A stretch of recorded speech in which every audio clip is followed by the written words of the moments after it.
Hello and welcome, ladies and gentlemen. This is Group 18. In this presentation, we analyze the relationship between public sector debt and macroeconomic conditions to guide real estate investment decisions. We developed a predictive framework using OECD data to model and forecast debt to GDP ratios to 2028. Using key economic indicators from sources like the World Bank and IMF, we analyzed 12 OECD countries with New Zealand as our primary case due to its transparent fiscal data. The results offer insight into debt sustainability and inform our investment recommendations.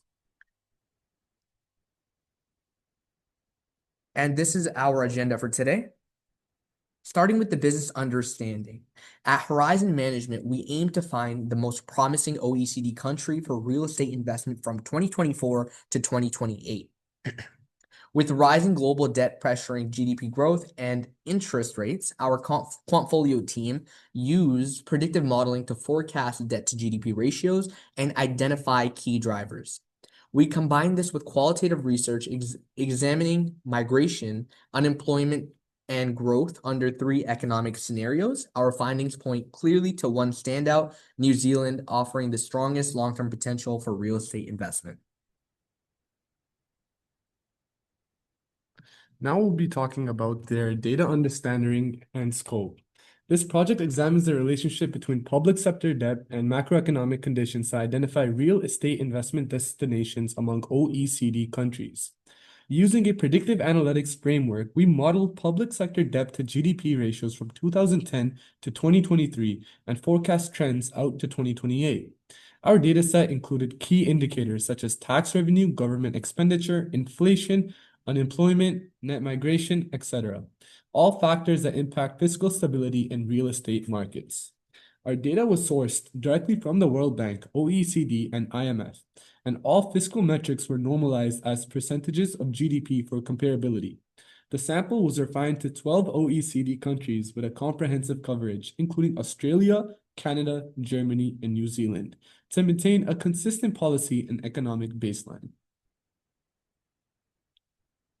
Now we'll move on to our data preparation and our modeling evaluation. For data preparation, we pooled all datasets into a single country year panel and reshaped the variables into a long form for statistic modeling. Our mean imputation was applied only when necessary to maintain data integrity. Our budget variables such as government expenditure and FDI were re-estimated as proportions of GDP to make them comparable across countries. We filtered for complete observations from 2010 to 2023 to ensure quality. New Zealand was chosen as a test case due to its transparent fiscal data and consistent policy baseline. We used a standard train test split for validation and selected an ordinary least squares regression model as our approach. The model achieved an adjusted R-square of 0.77 and a MAPI score of 2.5%.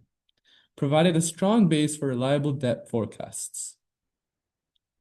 And to evaluate fiscal sustainability, we built a multivariable OLS model for New Zealand using 3 predictors: government expenditure, tax revenue, and an interaction term combining tax revenue with labor force participation rate. This interaction captured how high labor force participation would amplify our tax revenue's fiscal impact, which is a key factor for New Zealand, given its historically high participation rate. The model performed with high predictive accuracy on unseen test data, and all 3 predictors were found to be statistically significant. New Zealand's precautionary fiscal management and low reliance on volatile capital flows further support the model's validity. Combined with strong labor force participation driving revenue growth, the model provides robust scenario-based forecasts and strengthens confidence in long-term debt sustainability and investment planning. So now coming on to the scenario analysis. So to test how resilient New Zealand's finances are, we applied a regression model under 3 different future scenarios. And these were based on the OECD forecast and the model sensitivity to tax revenue and government spending. The first one being the base case. So in the base case, New Zealand continues to grow steadily, about 2% GDP growth with stable inflation and migration. In this setting, tax revenue and spending stay close to the historical averages. Our model projects that the debt to GDP ratio stays between 35 and 38%, which lines up with what we actually saw between 2021 and 2023. and this suggests a strong fiscal position and a good climate for investment.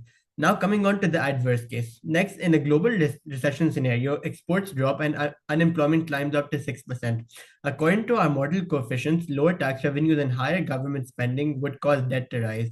The debt to GDP ratio in this scenario would be about 40%, but this still is manageable, especially given New Zealand's reputation for transparency and responsible debt management. Now, coming on to the optimistic case. Finally, we looked at a boom scenario driven by a high surge in skill migration and a tech driven export expansion. With stronger wage growth and inflation falling to 2%, tax revenues would rise. Our models show debt to GDP could fall to 33 to 35%, reinforcing the idea that New Zealand is well positioned for the growth. This case presents the best conditions for long term real estate investment. Across all three scenarios, our model confirms that New Zealand can maintain a stable and sustainable debt ratio that's due to strong labor participation, consistent fiscal policies, and sound governance, all of which were built into our model design.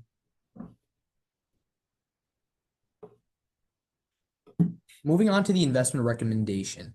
We recommend investing in New Zealand government bonds. Our regression analysis identified a systematic relationship between fiscal measures and the country's debt to GDP ratio. Using government spending as a percentage of GDP and tax revenue as key variables, the model achieved an adjusted R squared of 0.303 and a low average error rate, indicating that these fiscal measures explain a meaningful portion of debt trends while maintaining strong forecasting reliability. Both coefficients were positive, showing that increases in spending and tax receipts are linked to changes in debt ratios, consistent with counter-cyclical fiscal policy seen in developed economies. New Zealand's transparent fiscal operations and stable policy baseline strengthen the model's applicability and highlight the country's ability to sustain debt under varying macroeconomic conditions. Together, these results suggest a low to moderate risk profile and support confidence in New Zealand's capacity to manage debt sustainability over the medium term, making its government bonds an attractive long-term investment. Based on our projections and macroeconomic research, New Zealand stands out as the top OECD country for real estate investment through 2028. Strong fiscal discipline, steady growth, and rising rental demand create an ideal low risk, high return opportunity. Thank you.